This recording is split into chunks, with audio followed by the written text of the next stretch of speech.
Backend developer देगा, चाहे वो डॉटनेट का हो, जावा का हो, पीएचपी का हो, रेल्स का हो, पाइथन जेंगो का हो, या नोड जेएस का हो, ये डेवलपर्स आपको बैकएंड्स बना के देंगे या एपीआई बना के देंगे, आपको कुछ सिर्फ यूज़ करना है।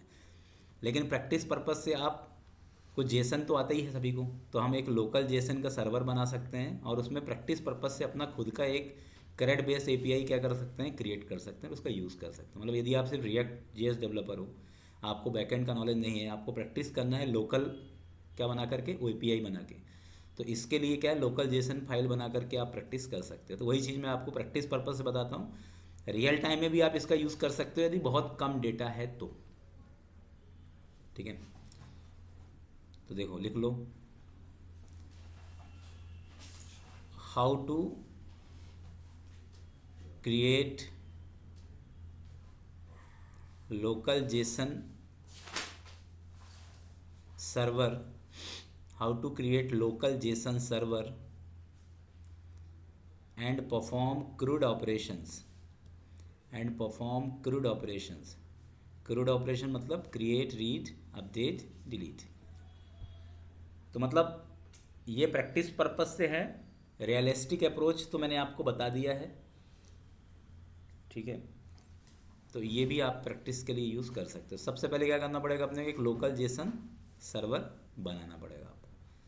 तो लोकल जेसन सर्वर बनाने के लिए आपको सबसे पहला लिखो, स्टेप फर्स्ट, इंस्टॉल लाइब्रेरी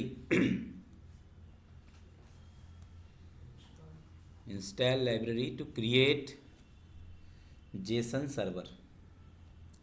अरे मैं जो बोल रहा हूँ वो लिखो, उधर मत देखो। Install library to create JSON server. देखिए इसका कमांड ये है, मतलब ये एक लाइब्रेरी, एक्सटर्नल लाइब्रेरी है, और इसको आपको क्या करना पड़ेगा, इंस्टॉल करना पड़ेगा। कहाँ पर, अपने प्रोजेक्ट के अंदर, क्योंकि आप सर्वर बना रहे हो ना। कौन सर्वर बना रहे हो, जेसन बेस। तो लिख लो इसका npm इंस्टॉल -g, जेसन का जे स्मॉल होगा, ठीक है। इसमें मैंने जान के कैपिटल लिख दिया, जिससे थोड़ा एरर आए तो लोग परेशान हो, थोड़ा R&D करें।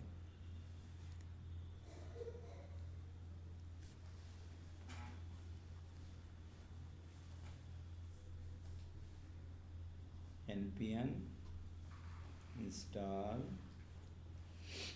-g Jason server. इसको मतलब आप चाहो तो कोई दूसरा प्रोजेक्ट बना करके भी आप इंस्टॉल कहीं पर भी कर सकते हो, इसी प्रोजेक्ट में भी कर लोगे तो कोई दिक्कत ही नहीं है। इसके बाद नेक्स्ट, जैसे आपको जो बाइट से प्रोजेक्ट आपने बनाया उसको रन करने के लिए क्या लिखते हो, npm run dev। वैसे इस जेसन सर्वर को स्टार्ट करने के लिए क्या लिखोगे, ये कमांड है। स्टेप 2, स्टार्ट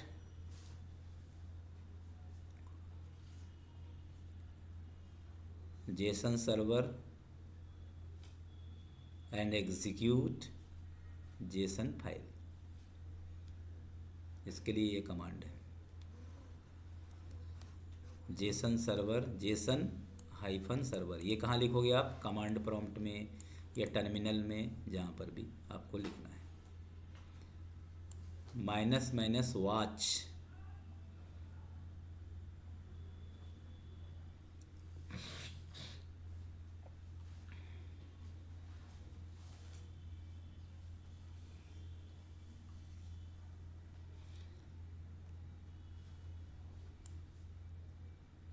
db, मतलब ये आपके जेसन फाइल का नाम है, तो यहाँ लिख लो फाइल नेम जिस नाम से आप जेसन फाइल बनाओगे।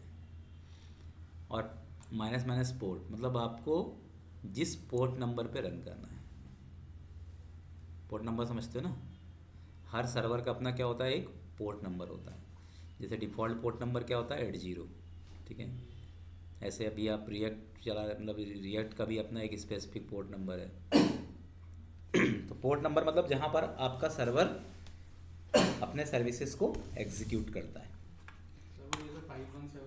हाँ भाई, मतलब आप समझ। और यहाँ पे क्या रहेगा, यहाँ पे पोर्ट नंबर ये इस तरीके से मैनेज कर सकते हैं। बस इतना करना है बस, और कुछ भी नहीं करना है। तो सर ऑटोमेटिक जनरेट करता हूँ मैं। अच्छा, जनरेट ही करने में ये जनरेट पहले देखो, तब इसको प्रैक्टिकली देखो। सबसे पहले क्या करेंगे,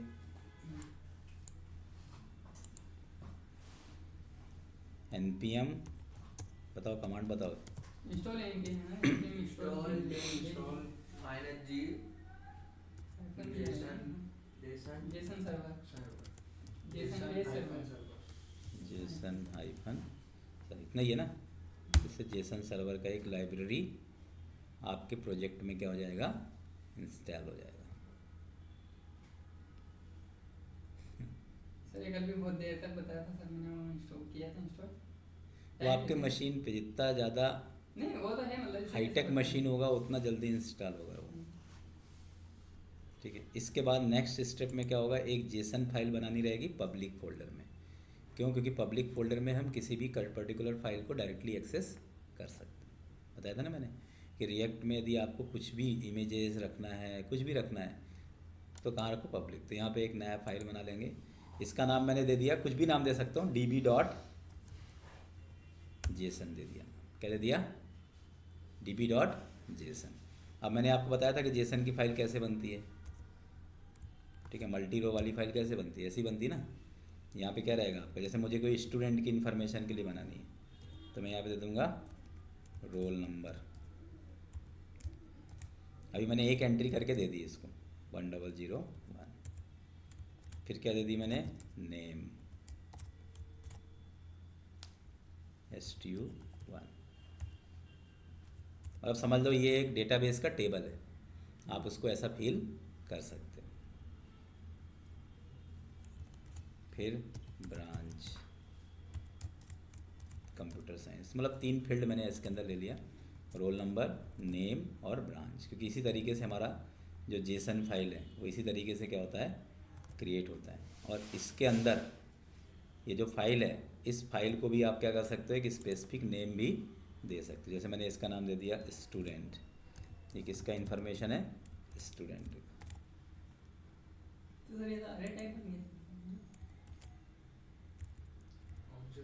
हाँ, ऑब्जेक्ट है सर।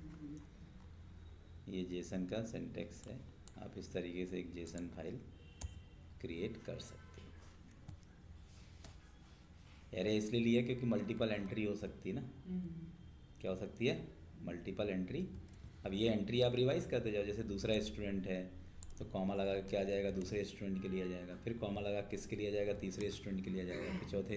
तो मैं अभी सिर्फ एक ही रिकॉर्ड क्या कर रहा हूँ, इसके अंदर मैनेज कर रहा हूँ। दूसरा करना है, दूसरा कर लो।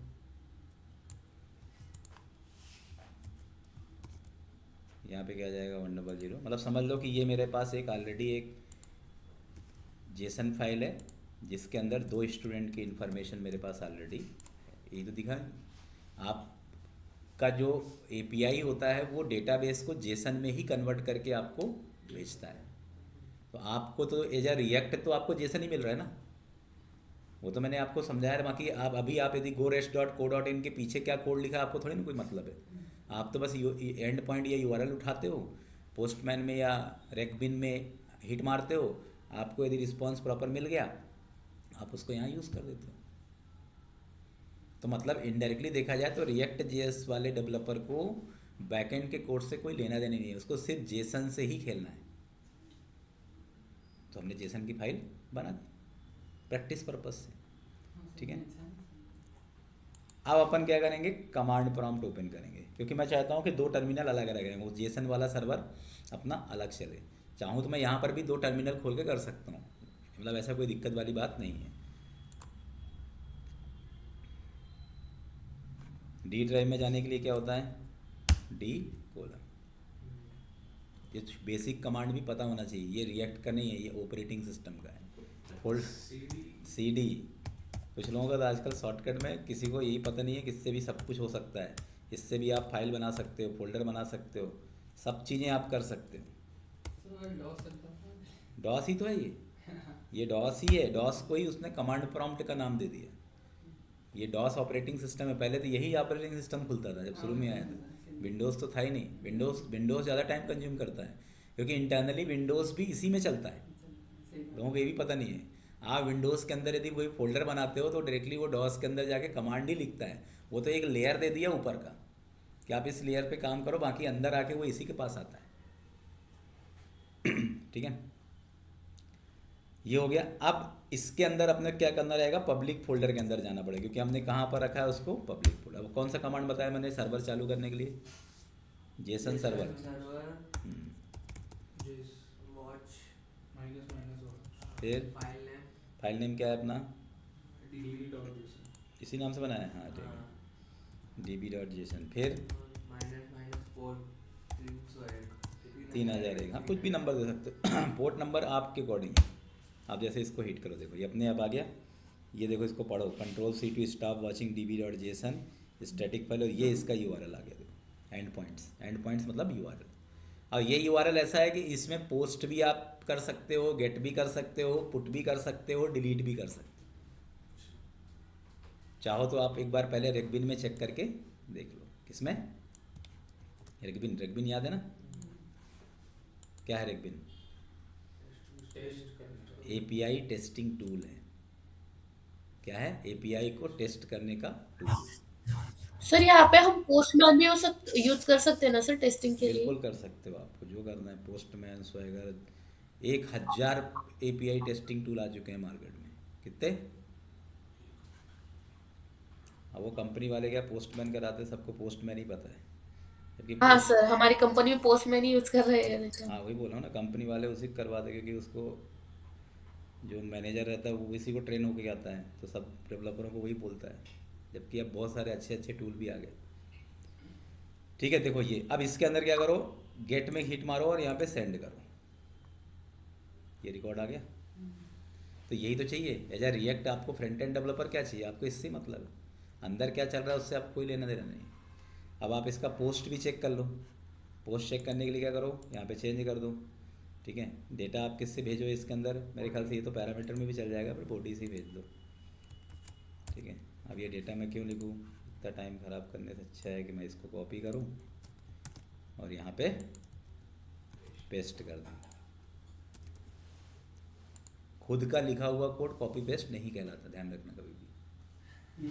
किसका लिखा हुआ, ये तो कुछ खुद का एक बार आपने कंपोनेंट बना लिया, उसको आप 10 जगह कॉपी करो तो कॉपी पेस्ट नहीं है। क्या है वो, स्मार्ट वर्क है।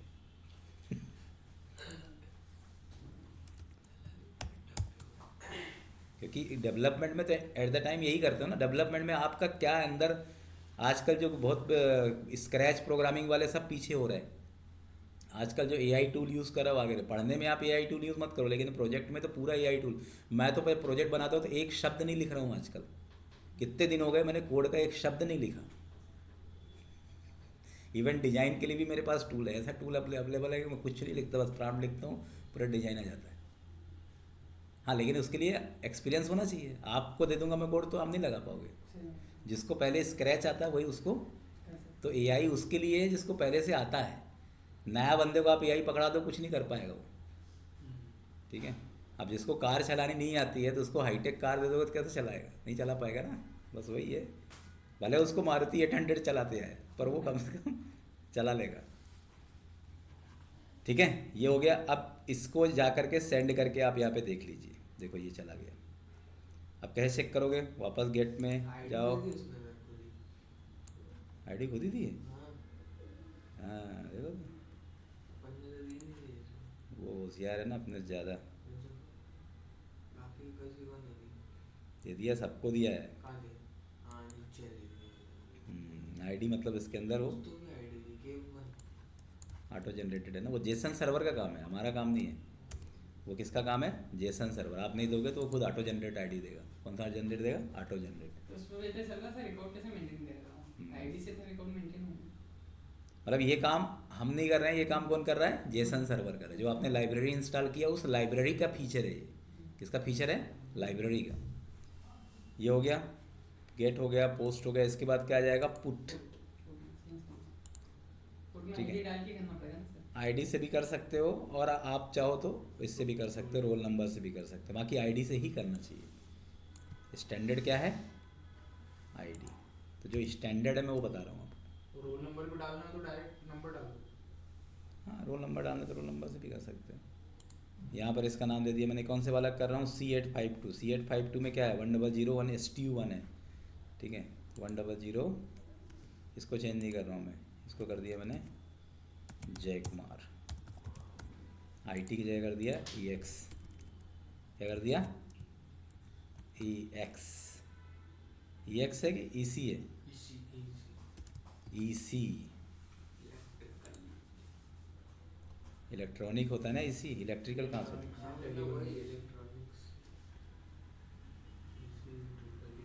ठीक है।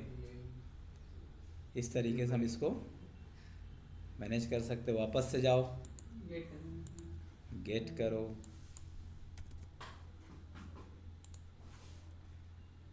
आ गया जय कुमार, और यहाँ पे क्या आ गया EC आ गया, मतलब इलेक्ट्रॉनिक। अब यहाँ पर क्या करना है, नेक्स्ट सबसे लास्ट में इसको डिलीट करना है। तो यहाँ से हो गया तो फिर रिएक्ट से हो ही जाएगा, ठीक है। इसलिए रिएक्ट में चलाने से पहले आप पोस्टमैन में या स्वैगर के थ्रू या रेगबिन के थ्रू, गेट करना उड़ गया रे, ये हटाना पड़ेगा। हाँ उड़ गया ना, तो पहले चेक भी कर। गेट में दोनों रहता है, फाइंड भी रहता है, ये भी ध्यान रखना। गेट में भी आप ID पास करके चेक कर सकते हो, उसको क्या बोलते हैं, फाइंड। हाँ सर, वो डायरेक्ट है कि क्योंकि जब आप एडिट करोगे तो फिर फाइंड ही तो करना पड़ेगा ना आपको। नहीं सर, वो पर्टिकुलर वो पता चल जाएगा ना उससे कि अपना को क्या फाइंड करना है, हम्म। उसको चेंज करना है, उसको कुछ फाइंड करना है। अभी मैं पूरा ग्रिड बनवाऊंगा ना, अभी इसी एग्जांपल से पूरा ग्रिड बनाना है अब आपको। ग्रिड मतलब पहले पूरा रिकॉर्ड दिखेगा, साइड में एडिट और डिलीट का बटन रहेगा, ऊपर इंसर्ट का बटन रहेगा, और एक ही पेज में सब कुछ करना है। Insert, update, delete, select, find, सब एक ही पेज में, एक ही जगह में। ऐसे तो बनता है एडमिन डैशबोर्ड में, क्या लग रहा है एडमिन डैशबोर्ड के लिए तो इसीलिए तो रिएक्ट जाना जाता है। रिएक्ट और एंगुलर इनका काम यही है कि जो कॉम्प्लेक्स से कॉम्प्लेक्स फीचर्स को ये कॉन्साइज कर देते हैं, इसलिए तो डेवलपमेंट में यूज़ होता है। नहीं तो जावा, .NET इनका फ्रंट एंड नहीं बना लें। जब आप जावा से कोई फ्रंट एंड नहीं बनाता, .NET से कोई फ्रंट एंड नहीं बनाता, PHP से कोई फ्रंट एंड नहीं बनाता, ये सिर्फ API के लिए होंगे। इनका काम सिर्फ क्या है, API क्रिएट करना बस, अभी के प्रोजेक्ट्स में। बाकी जो एंटरप्राइज पहले से बने हुए हैं उनमें तो जावा डेवलपर और .NET डेवलपर की हायरिंग तो फिर भी चलती है तो चलेगी ना, क्योंकि जावा डेवलपर और .NEट डेवलपर के प्रोजेक्ट को रिप्लेस करने में 20 साल लगेंगे, इतने एप्लीकेशन बन चुके हैं उनके। इसलिए जावा डेवलपर, .NEट डेवलपर की हायरिंग हमेशा चलेगी ही चलेगी। उसका रीज़न क्या है, क्योंकि ऑलरेडी इतने सारे प्रोजेक्ट्स बन चुके हैं, उनको री इंजीनियरिंग भी तो करना पड़ेगा ना, अपने आप थोड़ी कोई कर लेगा। मतलब अब इस तरीके का आर्किटेक्चर, अब जैसे बैंकिंग एप्लीकेशन है, अब बैंक वाले सब कुछ फ्रंट एंड किस में बनवा रहे हैं, एंगुलर में बनवा रहे हैं। बैक एंड क्या रहेगा उनका, पूरा जावा रहेगा। और वो कौन सा आर्किटेक्चर यूज़ करें, माइक्रो सर्विसेज, क्योंकि उनको लेटेस्ट चीज़ें यूज़ करेंगे तभी तो बैंक में जो ट्रांजेक्शन करोगे आपको इतनी फ्रिक्वेंटली मिल रही है। यदि माइक्रो सर्विस आर्किटेक्चर नहीं होता बैंक में, तो अभी भी आपका फ़ोनपे के अंदर का जो ट्रांजेक्शन होता है ना, वो कम से कम आपका 10 सेकंड से ज़्यादा लेता है, पर आजकल देखो विदिन 2, 3, 4 सेकंड में मैनेज हो रहा है। तो ये जो फास्टनेस आपको मिल रही है वो कौन प्रोवाइड कर रहा है, API प्रोवाइड कर रहा है। और API का आर्किटेक्चर भी क्या होता है, चेंज होता है। जैसे जैसे टेक्नोलॉजी चेंज होती है, सब चेंज होता है। तो दो तरीके से डेवलपमेंट होता है, एक पुराने प्रोजेक्ट को नए प्रोजेक्ट में कन्वर्ट करने वाला, जिसको हम बोलते हैं री इंजीनियरिंग बेस्ड मॉडल। TCS में पूरा यही चलता है। TCS में आप जाओगे तो आपको फ्रेश प्रोजेक्ट मिलेगा ही नहीं। 90% प्रोजेक्ट्स आपका जो उनके पहले से वर्किंग प्रोजेक्ट्स है उसी पे आपको काम करना रहेगा, और आपको पता भी नहीं चलेगा। आपको बस स्क्रिप्ट पता रहेगा कि ये करना है, ये किस प्रोजेक्ट का है, कहाँ पे लगेगा, कैसे अटैच होगा, इवन प्रोजेक्ट का नाम क्या है, क्लाइंट का नाम क्या है, जीवन में आपको पता नहीं चलेगा। प्रोजेक्ट इतना बड़ा है ना सर। जब आप मैनेजर बन जाओगे तब आपको पता चलेगा कि ये इसका क्लाइंट, इतना प्राइवेसी मेंटेन होता है इस तरीके से। उसमें सिर्फ स्क्रिप्ट, जैसे डायलॉग दे दिया आपको कि ये डायलॉग आपको बोलना है मैनेजर ही बनना पड़ेगा सीधा। अरे भगवान, ठीक है। अब कुछ भी नहीं करना, जो अपन ने API यूज़ किया था उसमें ये लगा दो URL, ठीक है। तरीका एक ही है। अब इसमें तो और अच्छा है, टोकन भी नहीं देना है, इसमें तो और खुश हो जाओ। क्या नहीं देना है, लोकल है अपना। हाँ। और इसमें आपको खुद दिखेगा भी, आपके सामने ही चेंजेस होगा। देखो अब यहाँ पे जो आपका DB, एक बार db.json आप खोल के देखो, इसमें भी वो चीज़ें क्या हो रही है, रिफ्लेक्ट हो रही है, रिफ्लेक्ट। आपका मतलब ये कोई ऐसा टेम्पररी काम नहीं चल रहा है। मतलब db.json समझ लो आपका एक डेटा सोर्स हो गया, जो आपके पूरे डेटा को क्या कर रहा है, कंटेन करके रख रहा है। तो जो उधर आप पोस्ट करोगे तो वो यहाँ भी चेंजेस होगा, जो आप अपडेट करोगे वो यहाँ भी चेंजेस होगा, जो आप डिलीट करोगे वो यहाँ भी चेंजेस होगा, जो आप गेट करोगे वो यहाँ भी चेंजेस होगा। तो आपको यदि रिएक्ट के अंदर एपीआई की प्रैक्टिस करनी है तो इससे बेस्ट सोल्यूशन कुछ भी नहीं हो सकता, क्योंकि आपको एपीआई बनाते तो आता नहीं है हाँ, और कभी आएगा भी नहीं यदि अकेले रिएक्ट वाले हो तो इससे करो। ये अपन ने एक तरीके से एपीआई बनाया ना। हाँ, एक तरह से एपीआई हमने नहीं बनाया, जेसन सर्वर ने बनाया। हाँ, हमारी जो लाइब्रेरी है उसने उसको क्या करा, एपीआई बना करके दे दिया। किसने दे दिया? Jason server. इतना इजी तो नहीं रहता। इतना इजी नहीं है एपीआई बनाना, ठीक है। अभी आप नोड जेएस से बनाओगे या किसी बैकएंड से बनाओगे तो आपको समझ में आएगा कि एपीआई बनाना। नहीं तो मतलब इसके अपने को कहाँ। अरे प्रैक्टिस से यार, शुरू से बताया ना, प्रैक्टिस पर्पस के लिए। इनके जैसे लोग क्या करेंगे, जिनको एपीआई नहीं आता, रिएक्ट वाला आदमी क्या करेगा? प्रैक्टिस करने के लिए यूज़ कर सकते, छोटे मोटे प्रोजेक्ट में यूज़ भी कर सकते हो। मान लो कोई कॉन्टैक्ट अस का फॉर्म आपने बनाया, अब आप चाहते हो कोई कॉन्टैक्ट करे तो मेरे पास क्या है, पूरा डेटा एक फाइल के अंदर स्टोर होता जाए, तो छोटा सा बना सकते हो। कॉन्टैक्ट तो बनाते ही हो आप, कोई भी वेबसाइट में देखना कॉन्टैक्ट अस के पेज में कॉन्टैक्ट फॉर्म तो बनाते ही है ना सामने वाला, तो उसके डेटा को स्टोर करके दे दो और एक छोटा सा पैनल बना दो। उस पैनल में जो लोग कॉन्टैक्ट कर रहे हैं उनका पूरा डिटेल उसको दिख जाए, खत्म। तो छोटे मोटे प्रोजेक्ट भी बना सकते हो, ये नहीं बोल रहा हूँ कि कोई ऐसा चीज़ छोटा मोटा चीज़ है, इससे आप छोटे मोटे प्रोजेक्ट्स बना सकते हो, क्योंकि ये फाइल ही तो है। डेटाबेस भी क्या होता है, फाइल ही तो रहता है। आप मोंगोडीबी में जो डेटाबेस बनाओगे वो भी एक फाइल ही है, और मोंगोडीबी का डेटाबेस तो इसी तरीके से डेटा स्टोर करता है, ये भी बता रहा हूँ मैं। जैसा आपका जेसन का डेटा है ना, वैसे वो डेटाबेस भी डेटा उसका वही है, वो भी की वैल्यू पेयर में ही डेटा स्टोर करता है मोंगोडीबी। इसलिए मोंगोडीबी को बोलते हैं नो एसक्यूएल। तो मोंगोडीबी जैसा डेटाबेस ही समझ लो, ये लोकल जेसन डेटाबेस है। ये क्या है, इसको आप लोकल जेसन डीबी बोल सकते हो। क्या बोल सकते हो? हाँ।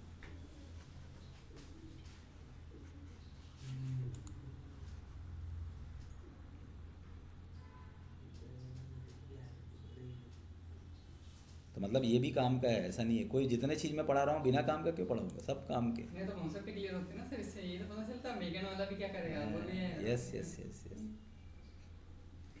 ठीक है।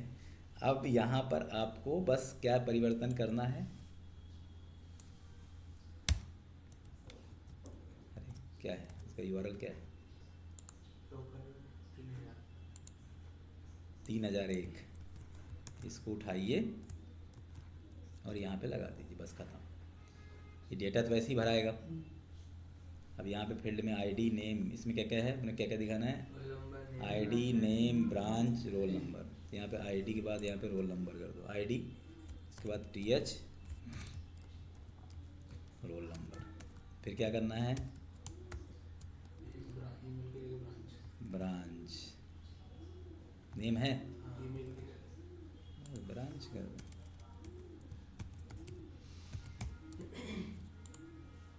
सर एक टीडी बढ़ाना भी तो पड़ेगा, 2 टीडी बढ़ाना। बढ़ाएंगे बढ़ाएंगे वो भी बढ़ाएंगे।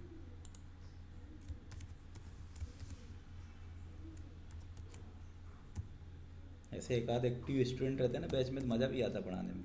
कुछ बैच में तो कह रहे हैं बस जब बैठे रहेंगे, तो एक एक्टिवेशन वाले होने चाहिए एक तो। सर वो पहले वो एमएस एक्सेस चलता था ना सर, उसमें डेटाबेस बनाते थे, है ना? एमएस एक्सेस में बनता था, हाँ डेटाबेस बनता था ना सर वो। बहुत पहले की बात है ये, कम से कम आप कर रहे हो 10 साल पहले की बात। अरे वो उससे पहले की बात सर मैं बताऊँ ना आपको, एक फॉक्स पहले फॉक्स प्रो चलता था, वो 15 साल पहले की बात कर रहे हो। 15 साल, अरे उससे पहले की बात है, वो चलता था सर हमारे दिमाग में। फॉक्स प्रो से ही तो डेटाबेस स्टार्ट हुआ था। डेटाबेस स्टार्ट हुआ, डीबीएमएस बोलते थे उसको, डेटाबेस मैनेजमेंट सिस्टम। फिर आया RDBMS, relational database management system. जो अपना टेबल आया ना, टेबल का कंसेप्ट, प्राइमरी की फॉरेन की, ये सब आरडीबीएमएस होता है। अरे पहले फॉक्स प्रो में बड़े-बड़े सॉफ्टवेयर बन जाते थे भैया, फॉक्स प्रो में बड़ी-बड़ी चीजें। बहुत सारी कंपनी आज भी फॉक्स प्रो के सॉफ्टवेयर ही यूज़ कर रही है। टैली के अंदर मेरे ख्याल से अभी भी फॉक्स प्रो ही चलता है, जो टैली अपन यूज़ करते हैं ना अकाउंटिंग। तो नया आ गया सर आजकल। भले ना, अब तो इंजीनियरिंग तो करना पड़ेगा, नहीं आउटडेटेड हो जाएगा। नोकिया को देख लो, उसने बोला कि नहीं नहीं कौन यूज़ करेगा टच स्क्रीन, जिनको पढ़ा लिखा नहीं है वो टच स्क्रीन कैसे यूज़ करेंगे, बाहर हो गए। मतलब एक कॉन्सेप्ट यदि आपने फॉलो नहीं करा, अब यदि मैं अपने आप को अपडेट नहीं करता, मैं विजुअल बेसिक ही पढ़ाता रहता, तो मैं भी आउटडेट हो जाता ना, क्योंकि मैं तो शुरुआत में विजुअल बेसिक और जावा ही पढ़ाता था। उस समय वही चलता था। सही है। फिर आपने भी बिल्डिंग जमा दी थी हाँ, जमानी पड़ेगी, अपडेट अपडेट करना पड़ेगा ना। अभी जैसे मैं अपडेट कर रहा हूँ अपने आप को साइबर सिक्योरिटी में, अभी क्या सीख रहे हो? साइबर सिक्योरिटी सीख रहा हूँ, उसमें क्या रहता है? हैकिंग करना, एथिकल हैकिंग। Ethical है? अब तो साइबर सिक्योरिटी सर सीख, उसका भी कोर्स है क्या सर इंस्टीट्यूट में हाँ साइबर हाँ सिक्योरिटी चालू का? हो गया। मैं लास्ट लास्ट पढ़ रहा हूँ, बस जैसे ख़त्म हो जाएगा वो भी चालू हो जाएगा। सर मुझे करना है सर वो हैकिंग वाला अच्छा साइबर अच्छा, अभी सिक्योरिटी। मैं खुद ही सीख रहा हूँ। बस मतलब मेरा जो है एंड हो जाएगा 20-25 दिन में, 20-15-20 दिन और लगेंगे। जब तक मुझे अंदर से कॉन्फिडेंस नहीं आता तब तक मैं नहीं पढ़ाता, अंदर से कॉन्फिडेंस आना चाहिए। बाकी ये कॉन्सेप्ट सब एक हैं, मतलब यदि आपको डेवलपमेंट आता है तो आपको हैकिंग आने में कोई दिक्कत नहीं है, क्योंकि आप क्रिएटर हो तो आपको चुराते तो आ ही जाएगा ना। ऐसा देख देख के कर लेगा इंसान ज़्यादा यार। लूप होल्स ढूंढना रहेगा। सही है। लिखने का भी बदल जाता है। फुल तो मिल जाता है। सर इथिकल हैकिंग के जॉब्स रहते हैं ना सर? बहुत हैं, बहुत बहुत बहुत। ज़्यादा तो डिमांड है, हाई डिमांड। आपको यदि एथिकल हैकिंग आती है ना तो आप किसी की वेबसाइट हैक करके उससे बोल दो कि भाई देखो ये मैं बग फाइंड आउट किया हूँ, इसको सोल्यूशन यदि करना है तो तेरे को इतने डॉलर देना है, बिल्कुल देगा वो। ओके। फ्रीलांसर ज़्यादातर एथिकल हैकर फ्रीलांसर होते हैं, जॉब बहुत कम करते हैं, कंपनी उनको वो करती 2 घंटे। एथिकल हैकिंग की जॉब बहुत कूल जॉब होती है, उनको 2 घंटे 3 घंटे 4 घंटे के लिए कंपनी हायर करती है बस, और उसी में इतना पेमेंट दे देती है कि डेवलपर के बराबर। पर आपके पास एक्सपर्टीज होना चाहिए।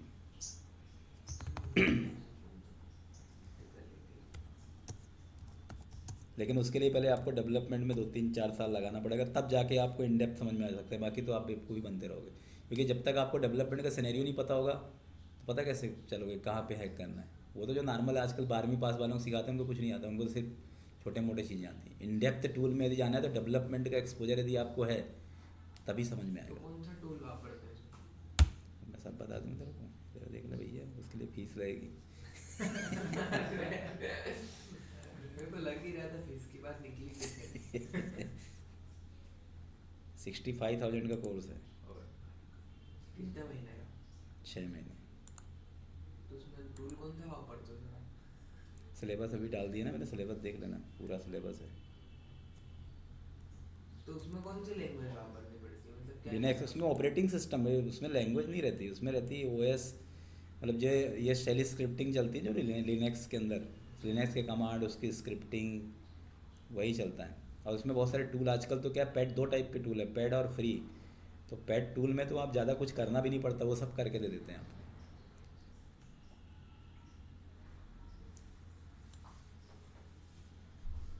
छोटी कंपनियां जितनी वेबसाइट डेवलप करती हैं ना उनके 80% वेबसाइट हैकेबल रहते हैं, क्योंकि वो सिक्योरिटी पे फोकस कभी नहीं करते हैं। आप लॉगिन में आसानी से बिना लॉगिन के भी आप उनके डैशबोर्ड में जा सकते हैं। गूगल को हैक कर दो सर आप। गूगल को हैक नहीं कर सकते आप, गूगल मुझे हैक कर देगा। ये करा था, एक दो बंदे ने करा था बीच में। बग ढूंढा था, हैक नहीं करा था। हाँ, लूप होल निकाल लेते हो। लूप होल्स निकालना उसमें लगे। 1-1 करोड़ की सैलरी मिलती है वहाँ पे, पैकेज भी 1-1 करोड़ का देता है गूगल। कर सकते हो, ऐसा नहीं है। बाकी ये है कि आप सीधे मेल आया है, आ जाओ भैया। बस हाँ वही तो बुला लेते हैं, पैसा भी देते हैं। करता हूँ आज कर जाके भाई वो करने की कोशिश। वो इसलिए बुला लेते हैं कि दूसरों को पता नहीं चलेगा, दूसरी कंपनी के पास नहीं चलेगा। ये देखो आ गया, ये हम्म। आ गया ID, roll number, name, branch. और यदि आपको इसको सुसज्जित करना है तो क्या करोगे, बूटस्ट्रैप। हाँ वो तो सच जाएगा उससे। बूटस्ट्रैप में बस एक क्लास लगाना है, टेबल। क्लास टेबल ही आधा तो क्लास टेबल ही इसको सजा देगा, हाँ सर, बॉर्डर ठीक है। वॉर्डर सब ले आएगा सर। सब ले आएगा, पूरा बूटस्ट्रैप लगा के इसको पूरा प्रॉपर वे में मैनेज कर सकते। अब आपको क्या बनाना है देखो, अब मैं जो दे रहा हूँ उसको आपको पूरा एक ग्रिड बनाना है। क्या बनाना है, ग्रिड। मतलब यही रिकॉर्ड ऐसे ही रहेगा,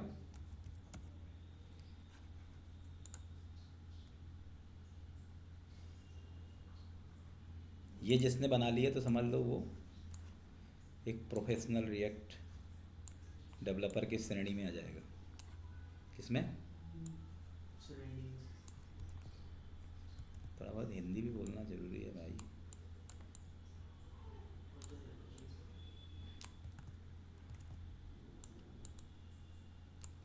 रोल नंबर, सभी भाषाएं बोलना चाहिए, जो जो आपको आती है, उससे आपकी भाषा की प्रैक्टिस होती है।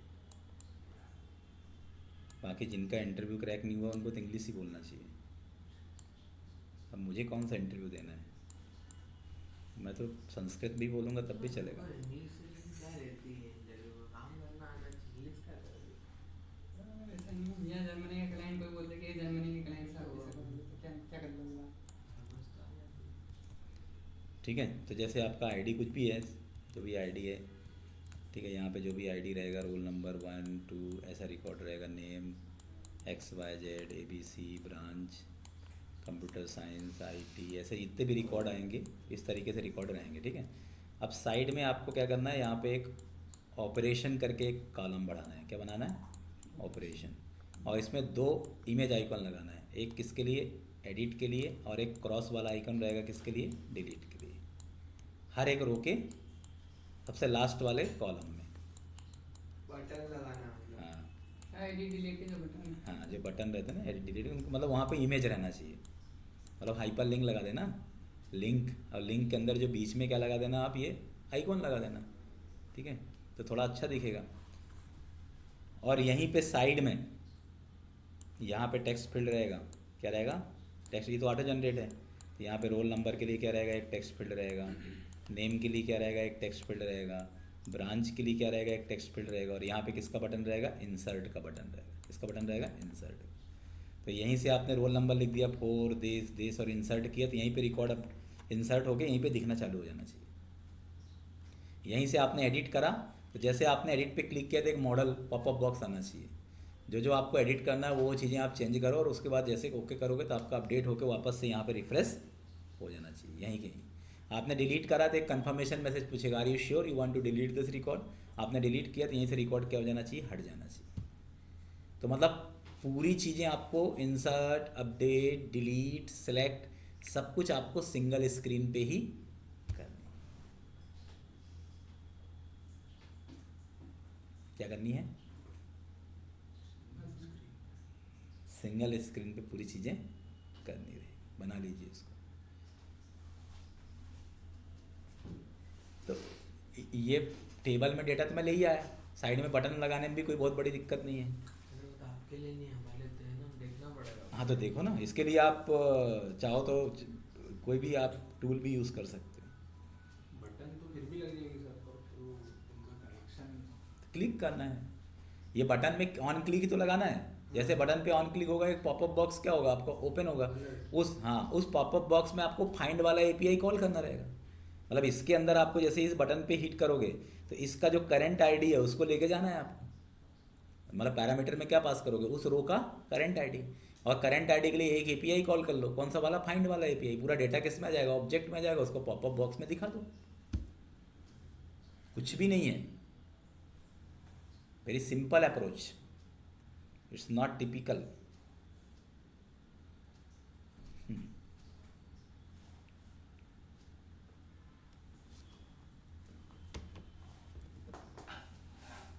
इसी तरीके का UI ही आजकल डैशबोर्ड में चलता है। और नीचे तो अभी तो ये इसमें पेजिनेशन भी लगता है। अभी मैंने पेजिनेशन नहीं बोला तुमको, इसमें पेजिनेशन भी लगेगा कि जैसे आप एक पेज में मतलब एक टाइम में 10 रिकॉर्ड दिखेंगे, फिर 1 2 3 4 5, तो सब चीज़ें ये पूरा एक सेट बनता है पूरा। जब भी आप कोई भी डैशबोर्ड के अंदर कुछ बनाते हो ना, तो आपको ये पूरा सेट बनाना पड़ता है। सर वो बनता है ना, JQuery डेटा टेबल आती है ना सर इसके, उसके अंदर सब कुछ आता है। jQuery डेटा पर jQuery ख़त्म हो गया। jQuery बहुत उलझन डालते थे, तो jQuery अब कोई यूज़ नहीं करता। नहीं, वो जैसे डेटा टेबल ऑलरेडी आती है ना पहले jQuery का मार्केट अब फिनिश हो गया। सबके अपने अपने मार्केट रहते हैं। अभी अब जब से रिएक्ट और एंगुलर आया तब से तो सब पूरे फ्रंट एंड में सब यही यूज़ हो रहा है। रिएक्ट एंगुलर बस। मुझे लगता है तो उससे हम्म? कोई नया चीज़ अभी कल जाके एप्पल का देखता हूँ। क्या लैपटॉप? उसको हैक करने की कोशिश करूँगा। किसको? एप्पल को। अरे पहले ये तो बना ले भाई। ऊपर मिल गया तो इससे फिर बनाने डालूंगा जो ना। हैकिंग है ना, वो इससे ज़्यादा ये बनाने से भी ज़्यादा टिपिकल है। क्या सर? क्योंकि भाई, उसमें तो आपको ऊपर जैसे मिल गया इसमें तो आपने कोड करा तो दिखता है, उसमें तो आपका रिसर्च दिखता ही नहीं है। यदि आप नहीं कर पाए तो आपका एफर्ट जीरो है उसमें। अरे पर कहीं ऊपर मिल गया तो उनको मेल डाल दूंगा ना। एथिकल हैकिंग का मतलब हैक करना नहीं होता है। एथिकल हैकिंग का मतलब होता है वीकनेस बताना, लूपहोल्स बताना, प्रॉब्लम बताना, ठीक है, ऐसा नहीं है कि आपने एथिकल हैकिंग का मतलब ये नहीं है कि आपने किसी का हैक करके डेटा चुरा लिया तो ये कानूनन अपराध है। आप उसको जाके इंटीमेट करो, मेल करो कि भैया ये प्रॉब्लम है, आप इस प्रॉब्लम को सुधार लो। डेटा हाईजैक नहीं कर सकते आप, उसके लिए प्रावधान है, आप अंदर अरेस्ट भी हो सकते हो। इसे उसको एथिकल हैकिंग बोलते हैं। एथिक्स जेन्युइन, के साथ में हाँ, आपको खुद से बचाने के लिए मतलब आपको सेफ्टी पॉइंट्स बताता है वो, इसलिए उसका नाम अब आ गया है साइबर सिक्योरिटी। अब एथिकल हैकिंग कोई बोलते ही नहीं है, क्या बोलते हैं? साइबर सिक्योरिटी बोलते हैं कि आपको साइबर सिक्योरिटी अटैक से रुकवाना है। ठीक है, तो बन जाएगा ये। सब कोशिश करते हैं सर, वो पूरा कहने का मतलब ये कि सर टेबल वेबल तो बन जाएगी, यूआई तो बन लेवल जाएगी, तो सब बन जाएगी, UI बटन के भी आ बाद में- जाएगी, सब हो जाएगा। आज तो सब जाएंगे, उसके पीछे का जादू। तुम बता रहा हूँ, मैं हिंट दे रहा हूँ ना, इसमें ऑन नहीं, क्लिक हिंट मत दो। ऑन क्लिक इवेंट लगेगा। नहीं बता दिया सबने करना, उसको अरे API कॉल नहीं, करना, वो- फाइंड वाला हाँ, करना। इसमें फाइंड वाला एपीआई कॉल करना है, इसमें भी फाइंड वाला एपीआई कॉल करना है, और बटन के ऑन क्लिक पे डिलीट, पहले फाइंड फिर डिलीट। इसमें तो सीधे डिलीट वाला एपीआई कॉल करना है, कुछ नहीं करना है। क्रॉस में तो सीधे क्रॉस मतलब डिलीट करना तो बिल्कुल सिंपल काम है। और इंसर्ट वाले में, इसमें इंसर्ट वाला एपीआई कॉल करना है, इसमें क्या टिपिकल है, कुछ नहीं है, बस थोड़ा सा लॉजिक आपको अपडेट वाले में लगाना रहेगा। पुट के अंदर नहीं, पहले फाइंड करोगे ना तब तो पुट करोगे। पहले नंबर पे तो जैसे आपने हिट मारा तो पहले पॉपअप बॉक्स में लिखा हुआ जाए टेक्स्ट फील्ड के अंदर क्या क्या अपडेट करना है, फिर आप फाइंड करोगे ना। अच्छी प्रैक्टिस है सर, देखते हैं करते हैं। और यदि ये बन जाए तो फिर पेजिनेशन भी लगा लेना। नहीं बनेगा तो मैं बताऊंगा, मैं ऐसा नहीं बोल रहा हूँ तुम्हारे ऊपर, पर पहले एक बार ट्राई तो करो। सर ऊपर जो टेक्स्ट फील्ड दी उसमें तो नया रिकॉर्ड इंसर्ट करना है। इंसर्ट करना है, और लास्ट में बटन है इंसर्ट की। इंसर्ट की बटन, हाँ ये है, ये इंसर्ट की बटन है। इसमें प्लस लगा देना, क्या लगा देना? प्लस। अभी तो ऐसा आ गया, अब तो ऐसा यूआई आ रहा है कि जैसे आपको एक साथ बल्क में इंसर्ट करना है तो कितने इंसर्ट एक साथ करने हैं, तो वो प्लस प्लस करते जाते तो और बढ़ता जाता है, माइनस माइनस करते जाते तो घटता जाता है, देखा होगा। आजकल इस तरीके के इंटरफेस आने लग गए हैं। आजकल ड्रैग एंड ड्रॉप वाले इंटरफेस भी आते हैं कि इधर ड्रैग करके इधर ड्रॉप कर दिया, इधर ड्रैग करके इधर ड्रॉप कर दिया। तो आजकल तो और बहुत ज़्यादा हाईटेक यूआई बनने लग गया है। मैं तो आपको बहुत इजी यूआई दे रहा हूँ, ठीक है, तो इसको बनाओ।